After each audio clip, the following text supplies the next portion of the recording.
Thank you. Secretary Kenny, thanks for being with us. In your book, The Real Anthony Fauci, you wrote, and I quote, "A doctrinal canon of the germ theory credits vaccines for the dramatic declines of infectious disease mortalities in North America and Europe during the 20th century. Most Americans accept this claim as dogma. It will therefore come as a surprise to learn that it is simply untrue.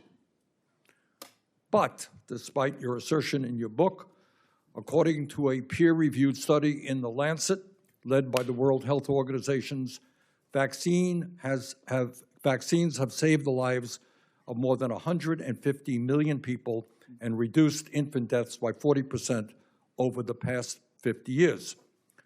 So my question is a simple one. Do you still believe that one of the central tenets of the germ theory, that vaccines sharply reduce infant mortality, is, quote unquote, simply untrue?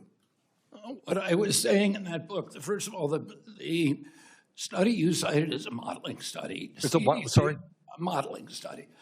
CDC has actually done a real study that answers that question. It's called GUYER, G-U-Y-E-R 2000.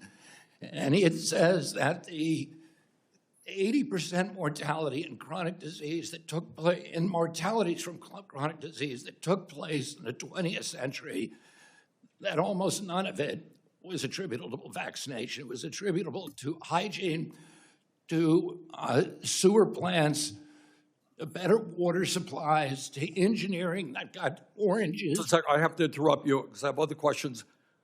You're entitled to your view. That's not my view. That's CDC's view. Well, you're entitled to CDC's view, but according to the World Health Organization and scientists all over the world, vaccines have played an enormous role in saving lives. I don't contest that. I'm just saying, if you want to talk about why disease mortalities disappeared in the 20th century, it was not vaccines. Well, you are in a minority of opinion. I'm just talking. All right, I got other questions. 1 second. Science isn't all right, Secretary Kennedy, you have talked about, I think correctly, the fact that a lot of our kids are eating ultra-processed foods high in sugar.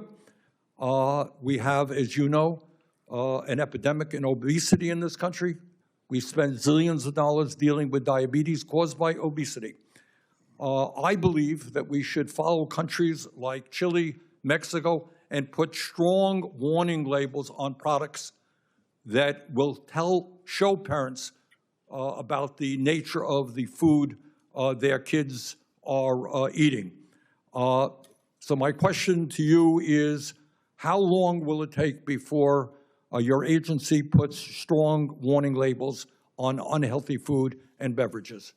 Early in April, we did our final regulations of finally having a definition for what ultra-processed food is.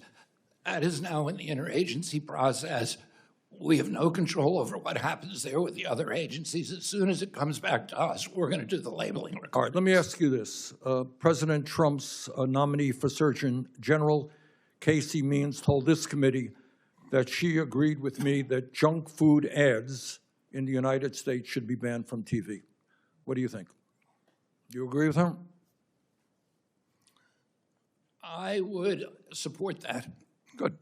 In other words, what we are seeing now is these big food industry companies spending huge amounts of money telling kids to eat crap.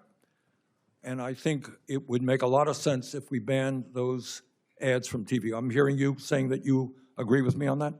The only hesitation I was we tried to do a smoking ban on TV, and the tobacco companies voluntarily came to the table, which was a good thing. And I think the same arguments apply for junk food. They're probably even worse for Americans than smoking. Good.